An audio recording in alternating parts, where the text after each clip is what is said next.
Hi, welcome back to 1992. Welcome back to my corner of the internet where this time we are playing some TEW. We're back in 1992. We're back with the World Wrestling Federation. Back in the good old days of professional wrestling. As you remember on my last video, I was looking to hire quite a few wrestlers. I managed to hire everybody, which was phenomenal. I did run into a slight problem in that the USWA decided they had a limit of how many people they want to take from me on developmental. So props to you if you figured that one out already. I didn't know that was going to happen. But these are the guys that we have now got at the USWA. None of them have had a match yet apart from Rey Mysterio, who has had one match and he lost to Doug Gilbert.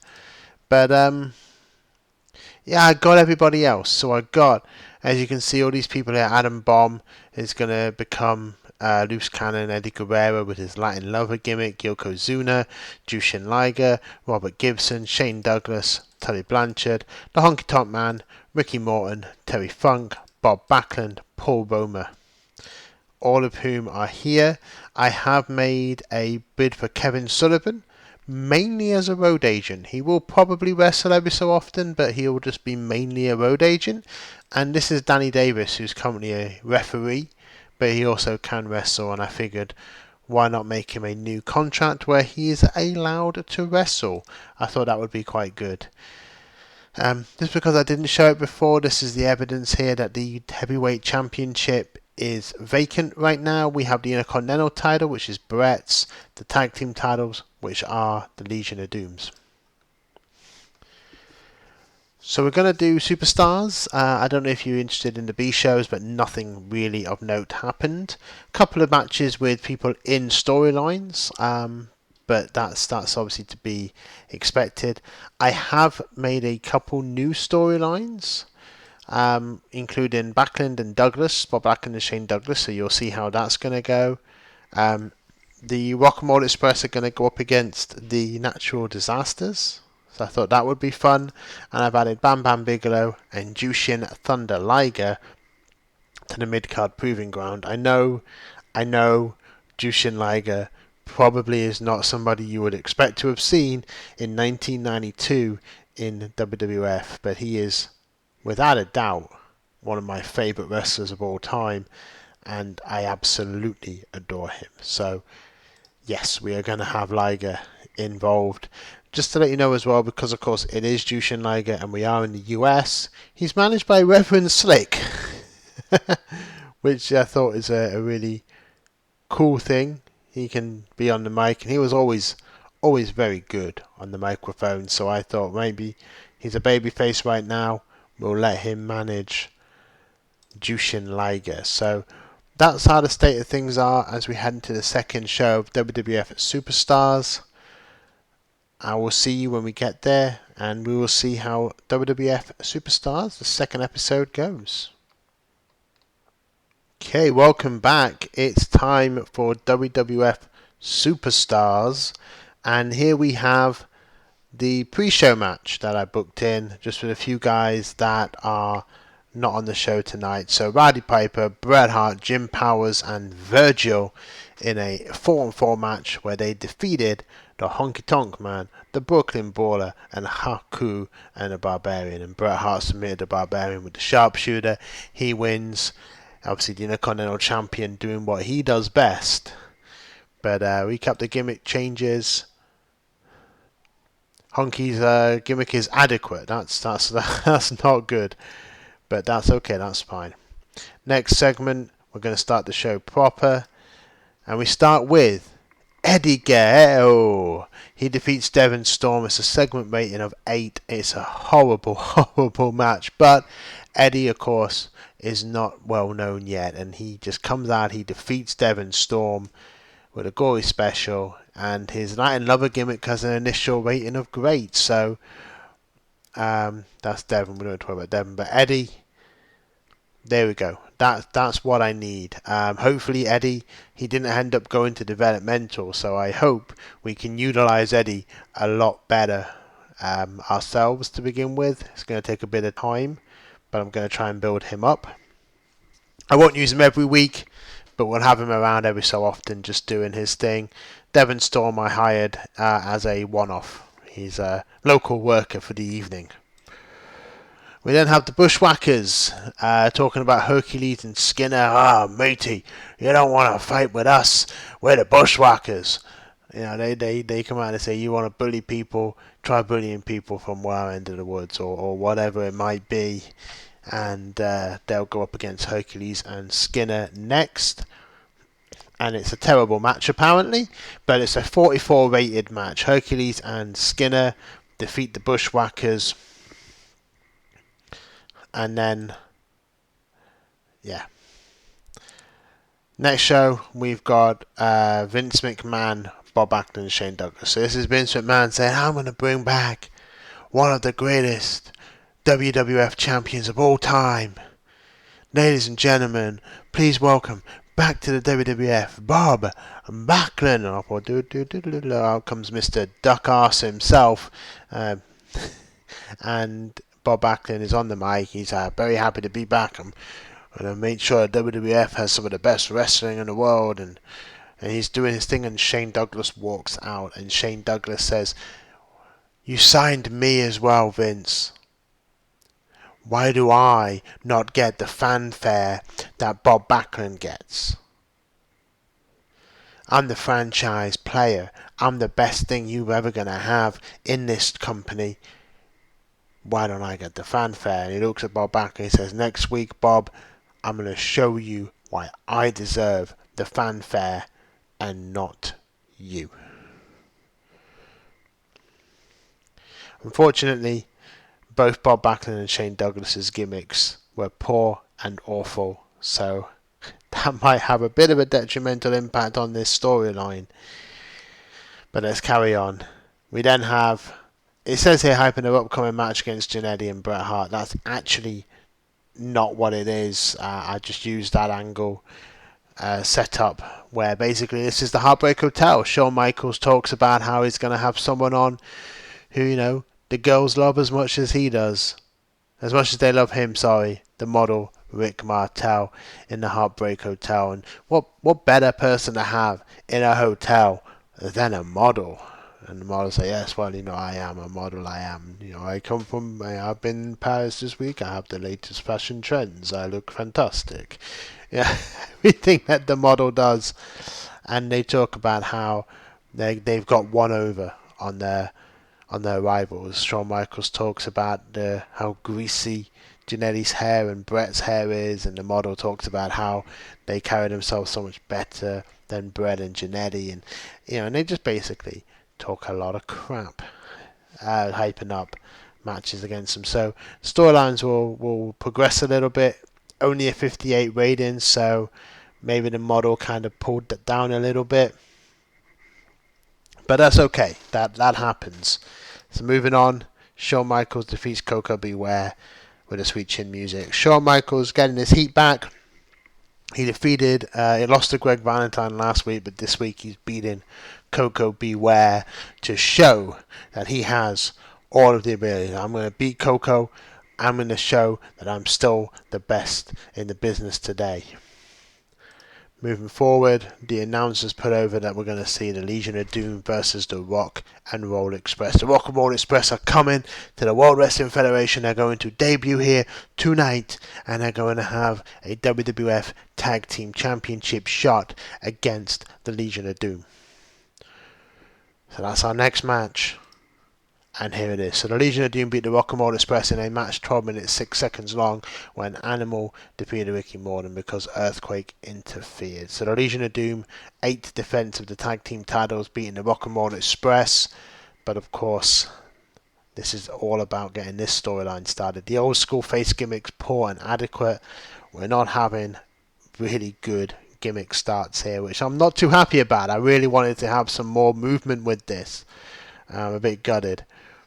Then Yokozuna beats Brian Costello in 2 minutes 43 with a bonsai drop. Yokozuna, of course, dominates the match, beats the tar out of Brian Costello, and sayonara, see you later, buddy. We then have the New Foundation against the Nasty Boys. Jim Neidhart defeats Brian Knobbs, and a 52 rated match. It's not too bad, the New Foundation, but they obviously beat the Nasty Boys. And then, as they're celebrating, the Beverleys jump them from behind and beat them down. Now, of course, I would have the Genius is at this point. He's directing traffic. He's telling them, this is what we're going to do. We're going to do this. We're going to do that. This is how it's going to work. Because, of course, last week he was upset that the Hearts got the victory. And I would say maybe Owen did something that the Genius didn't like. And now he's going to set the Beverleys on them. So there we are, that storyline is really started now. Let's get going. And we have a backstage angle with the Natural Disasters, talking about the Rock and Roll Express and how could you come in and think that you can just get a title shot. That's not how it works. Just because you've been champions in that other company down south, you're not going to get a title shot. Not like that. That's not how it's going to go. You're going to have to go through the Natural Disasters. And that, of course, gives us a reason why the Disasters went for the Rock and Roll Express. And there we have the beginning of that feud. The Undertaker and Jake Roberts then beat up Macho Man Randy Savage. They're heading to the ring for their match. They're going to team tonight. They see Macho and they just think, screw it. Bang. They beat the living tar out of the Macho Man. Yeah. Because, of course, they have some history anyway at this point in the real world. And so in my world, they're just going to carry that on. They're going to beat up the Macho Man. And then, of course, they go on to have their match against Tatanka and the Texas Tornado. And they defeat them in a match in 7 minutes 48. It does gain heat on the storyline, which I'm really happy about. That's a great thing for us. And, of course, really good moment for that match. Moving on, we have the debut of Jushin Thunder Liger. He actually loses his debut match against the Mountie, but that's beside the point. And I didn't choose a winner in this match. It doesn't matter who wins because everybody's going to try. I'm trying to get everybody over at this point. So I maybe I should have put Liger in as the winner. I didn't really think about it, but it's a 60 rated match. So really good, and also even though his comic book hero has an initial rating of adequate, he's a good pairing with Reverend Slick. So I'm happy about that. Well done to Jushin Liger, and now the Mountie gets to have a match as well. And just like last week, the British Bulldog comes out and starts talking about the competition in the WWF is so strong, and I need to make sure that I'm up to scratch so I can take a bite out of the WWF. And he does this thing, and I think you're seeing a bit of a trend here. Moving on, Ric Flair says, Hogan, I've got a bone to pick with you. Woo! And so I'm bringing up my best friends. I'm bringing up some of my friends, and we're going to make sure that you don't get an opportunity to beat me at the Royal Rumble. So he brings in Tully Blanchard. He brings in Paul Roma. If you don't know, now you do. They are 4 horsemen guys. Actually, in real life, Roma, I don't think was a horseman by this point, but was going to become a horseman next year when Flair went back to the WCW. So yeah, I just thought maybe, we'll get Blanchard and Roma. I've put them together as a tag team, so hopefully that will help and that will work. But yeah, and again, I cannot believe poor and adequate on the gimmicks. Tully Blanchard's egomaniac gimmick, poor. Old school heel gimmick, adequate for Paul Roma. I really, really need these guys to have better gimmicks. Unbelievable. Let's move forward. And our main event is Hulk Hogan defeating Paul Roma. 70 rated match. That's really terrible. And Hogan's bruised his pectoral muscle. He's got the Cody Rhodes injury. He's bruised his pec. And he shone in the match, but he didn't do too well with his injury. So hopefully he'll be okay. And the final segment is Randy Savage calling who? We get on the video at the end, and Macho is there saying, "Man, I need some help here, and I need to have you. You're gonna be here next week, yeah, man." You can see him. He's nodding his head. He's like, "Yeah, I'll see you next week, yeah." Who is Macho calling? Who is he bringing in to help against Jake and the Undertaker? Finish the show. 67 overall rating, increased our popularity in 15 regions but lost its popularity in 11 regions. I'm going to have to really start to think about good matches and who can I put in for good matches, because that was not the best. But hey, we'll do it again. We'll do another episode of Superstars. I'll see you there, and hopefully, I'll make a better show. I'll see you there. Okay, here we go. The second Superstars show of the episode. We're going to have a couple of pre-show matches. Sid Justice defeating Bob Bradley. I've not used Sid anywhere near as much as I want to. Quite difficult, really, to do. So hopefully I get a chance to use him a bit more. But for now, he's on a pre-show. He'll be in the Royal Rumble. So we'll see what happens with the Royal Rumble. And we also have Hercules defeating Nikolai Volkov. His contract's up at the end of the month, and I am going to let him go. I really don't have any use for him, really, Nikolai Volkov. But I'm keeping Hercules. I love my boy Herc. And those are my two pre-show matches. So let's start the show off with Vince McMahon, Ric Flair, Hogan, Blanchard, and Romer. So Vince McMahon is bringing out Hulk Hogan to talk about his problems that he's having with the Nature Boy, and Hulk Hogan is talking about how, you know something, brother. Everybody thinks that they can stand up to the might of Hulkamania, brother, but it's not the way.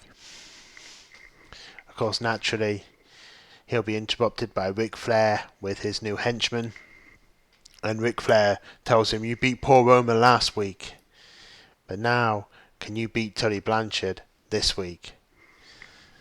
And obviously that match will be later on.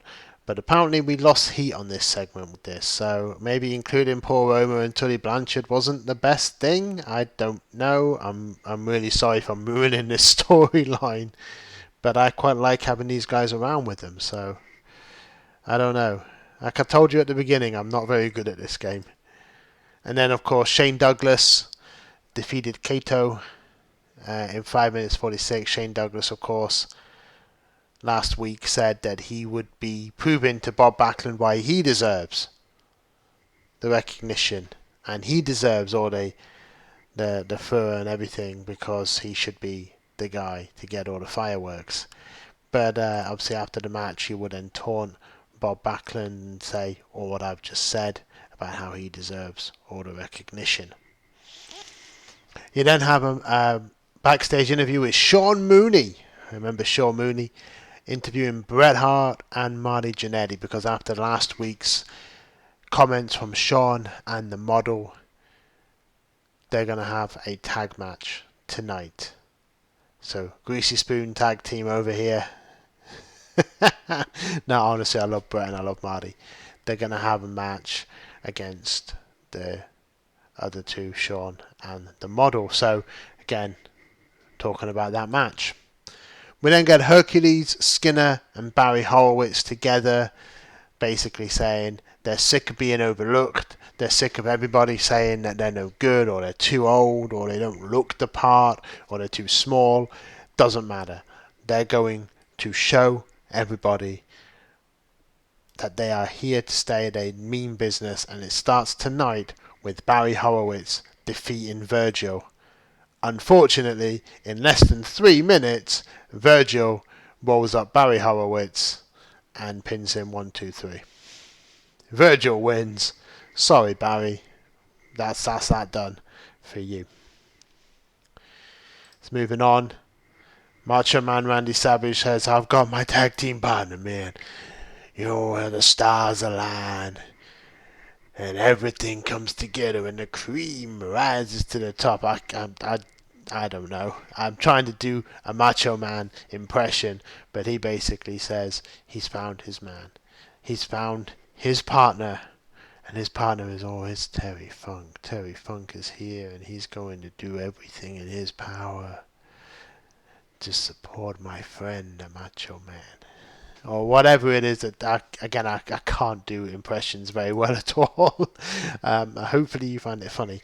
But yeah, they cut a promo. They had their match with The Undertaker and Jake the Snake Roberts. That's going to be tonight's main event. Randy Savage and Terry Funk versus The Undertaker and Jake the Snake Roberts. 86 rated segment as well. Like, oh, I love that. That's phenomenal. Hulk Hogan then defeats Tully Blanchard in a match, a 70 rated match. That's pretty good, but again, it's losing heat. I need to get Hogan and Flair together or something. I think we might have to have a tag match or something with Hogan and Flair, potentially next week. I'm not sure. But Hogan defeats Tully, and there we go. So at this point,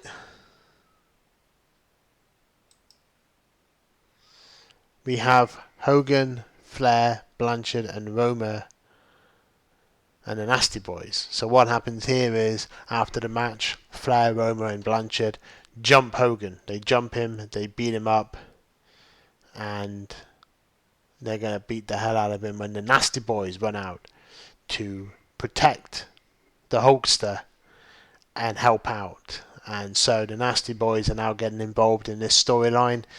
They're now going to be part of this. They're going to be on Team Hogan's side, so I'm going to turn them babyface. And they're going to basically talk about how the nasty is. No, it's not nasty. It's nasty when you don't play fair, and everybody knows nasty. It's the Nasty Boys, and the Nasty Boys are going to help out Hulk Hogan. Something like that. And of course, there we go. So moving on, we have Earthquake versus Ricky Morton. Just to help with this storyline between the Natural Disasters, who are jealous that the Rock and Roll Express got a tag team title opportunity, and of course Ricky Morton will win. It's a decent reaction from the crowd, subpar wrestling, so 56 rated match, not bad, but Ricky Morton defeating Earthquake is just going to make the Natural Disasters even more angry. Moving on, we have the tag team title match. We have Shawn Michaels and the Model defeating Bret and Marty Jannetty. The Model beats Bret with a Boston Crab after cheating, so Bret sustained a broken nose, so let's say that he hit him with some brass knuckles or something, but hopefully that's not going to take Bret Hart out. I will say Hogan's, obviously I'm sure you can tell, Hogan's bruised pectoral muscle didn't actually take him out, so he's still here, but hopefully a broken nose will not stop Bret Hart from continuing to compete. Otherwise the Intercontinental title might go vacant as well. Yokozuna then beats Sonny Blaze in 3 minutes and 8 seconds. Really short match. Again, the Yokozuna just getting more popular. We then have Jushin Liger and the Texas Tornado defeating Haku and Bam Bam Bigelow. So again, the mid-card Proven Ground storyline. People trying to jostle their way into contention to become a main star here on the roster. And of course, Jushin Liger finally gets a victory on the roster, teaming with the Texas Tornado. Two of my favourite wrestlers of all time against two of some of my favourite heels of all time. I love Haku. I love Bam Bam Bigelow too. And then, of course, the British Bulldog. The British Bulldog is talking about, Jushin Liger. I can't believe somebody from Japan is here in the WWF, ready to do what everybody else is doing and make themselves a name for themselves. But you know what makes a name for themselves is the British Bulldog, when he comes and takes a bite out of everybody else here in the WWF. And I'm going to do it at the Royal Rumble. British Bulldog will be in the Royal Rumble match. But again, he's just, I'll take a bite out of you. And of course, he's not actually doing anything. I love this. Moving forward, we have a fatal four-way match with a $1 Million Man, Animal, Owen Hart, and Blake Beverly in a four-way match. So, of course, this helps with both the tag team feuds. It just obviously would have fatal four-way rules. So, let's just say a lot of people interfered in this match, at least in my mind. But the $1 Million Man wins the match. He submits Owen Hart with a Cobra Clutch, which is the $1 Million Dream, essentially. and it helps both storylines gain some heat. Fantastic. I'm happy with that. That's what we like to see. And then the main event of the evening is a 76 rated match. The Macho Man, yeah, and Terry Funk defeat The Undertaker and Jake the Snake Roberts. The Macho Man pins Jake the Snake after a flying elbow drop, and they win the match. Macho Man finally gets a measure of revenge over The Undertaker, and that's how it's going to be right there. Let's finish the show. It's a 76 rated main event. Overall rating of 74, slightly better than the last show, and then of course the show increases the popularity in 15 regions and loses its popularity in 10. And that's it. That's the end of episode 2 of my TEW rating. The next episode will be the last episode of Superstars before the Royal Rumble and the Royal Rumble itself. The Royal Rumble, of course, will be for the World Heavyweight Championship. And of course, you got to think Hogan and Flair, but we also have a big main event feud with the Macho Man, Terry Funk, The Undertaker, and Jake the Snake Roberts. And of course, the Macho Man is a key part of that and could also be a contender to win the WWF title. And we're going to do the same thing as before. Who knows? Let's find out. And I hope you will find out when you come back for our next show. Thank you very much for watching. I will see you all next time. Enjoy your trip back to 2023, and I'll see you when you come visit 1992 once again.